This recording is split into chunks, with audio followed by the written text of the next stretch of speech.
Jireenyi koo natti ulfaatee jira jettee naar taa'i. Naaf milkaa'uu dideeraa ani galma ga'uu dhabeeraa jettee of dhiphistaa. Yooyaa akkam jirtu jaalatamtoonniif kabajamtoonni hordoftoota koo Horoon Inspire warri taatan akkam naaf jirtu bakka isin jirtanitti nageenyi rabbii isiniif haa baay'atu kanan jedhu hana buleessa keessan Dinaaraati. Tole egaa guyyaa har'aa kanallee barnoota baay'ee jabaateef jireenya keenyaaf dhangaa kan ta'e isiniif qabadhee dhufeetan jira. Hanga barnoota koo dhumaatti na faana turan affeerraa kiyya. Tole egaa mata dureen barnoota keenya har'aa jireenyi natti ulfaateeraa, ani jireenya koo jibbeeraa, ani of jibbeeraa, maal godhuu naaf milkaa'uu dide jettee of dhiphista taanaan dhugaan siin jedha. Anis baay'een sitti kolfa. Akkanumallee baay'een gadda. Maaliif yoo jette jireenya isaanii keessatti namoonni baay'ee milkaa'ina guddaarra gagga'an hedduun isaanii chaalenjii baay'ee keessa darbanii as ga'an waan ta'eef mee namoota kufaatii kufanii booda milkaa'ina irra ga'an muraasa isaanii siif kaasa. Amma barnoota koo dhumaatti na faana turaa ammallee. Tole egaa inni jalqaba irratti argamu Roobert Kiyosik jedhama. Dureessa Ameerikaati. Namtichi kun investara beekamaadha akka Ameerikaatti. Garuu yeroo baay'eef invest yeroo godhutti baay'ee kassareera. Irra deddeebitiin maallaqa doolaara hedduu kassareera. Garuu anarra kassareera jedhee hin gaddine. Of ajjeesuu yaan, of balleessuu yaan jireenya isaa na baarra. An caalu an baay'ee sin ajaa'ibu dogoggora isaarraa barate deebi'ee amma abbaa qabeenyaa dureessa beekamaa Ameerikaa keessaati Roobert kun.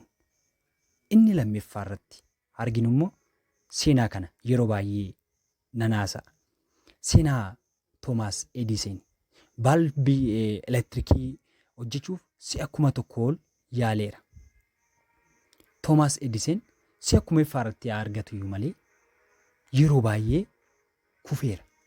Anarra dogoggoreera jedhee yookaan immoo arra naaf mijachuu dideera jedhee of hin ajjeesne, of hin dhiphisne, of hin abaarre irra deddeebi'ee yaaluu isaatiin galma geessifateera.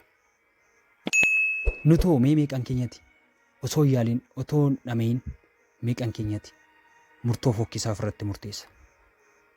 Inni itti aanee argamu immoo pirezidaantii Ameerikaa duraanii kan ta'e Abrahaam Linkenidha. Abrahaam Linken dargaggeessa waggaa 20 irraa kaaseeti dorgommii pirezidaantummaaf yookaan immoo bulchaa Ameerikaa ta'uuf kan inni dorgomuu eegale. Garuu turtii waggaa 22 booda waggaa 50 lammeeffaa isaa irratti pirezidaantii Ameerikaa ta'eera. Abrahaam Linken waan baay'ee irratti isaaf mijachuu dideera. Si'a baay'ee waan baay'ee yaaleera. Garuu abdiin kun abdii kutuun kan dabeessotaati jedha irra deddeebi'e. Abdiin kutuu jedhe irra deddeebi'ee yaaluu isaatiin illee turtii waggaa meeqaa booda bulchaa Ameerikaa ta'uu danda'eera. Itti aansuun immoo Niisel Maandeellaa rakkina keessaa ba'uuf waggaa 27 itti murtaa'ee hidhameera. Rakkoo sana keessa taa'ellee mul'ata sababa qabuuf kaayyoo sababa qabuuf waggaa 27 booda bulchaa South Afrikaa ta'uu danda'eera. Bulchaa biyya isaa ta'uu danda'eera. Namoota nu jireenya keenya keessatti arginu hedduun isaanii kufaatii hedduu keessa darbaniiti kan isaan milkaa'ina irra ga'an. Kanaafuu abdii kutachuun wanta jiraattuuf sanarraa akkati duduuba aftu si taasisa.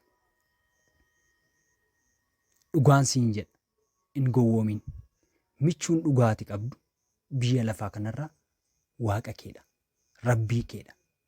Kanaafuu ofirratti abdii yoo kutte waaqa keerratti illee abdii kutattaa jechuudha. Kanaafuu maal'anni akkati abdii kutattu kan si taasisu.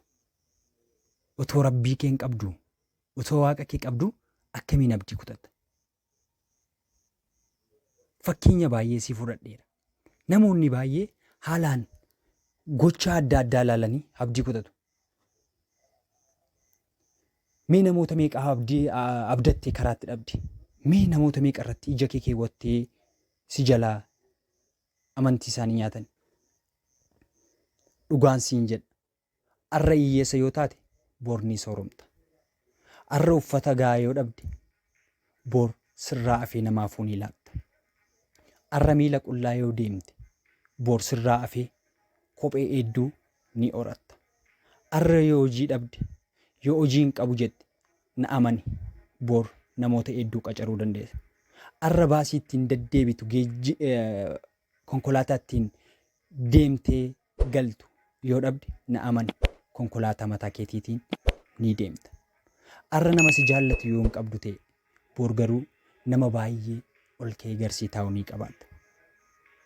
Arratu biyyi guutummaan kolfuu ati yoo boose guyyaa isaan itti bo'an immoo na amanati ni kofalta.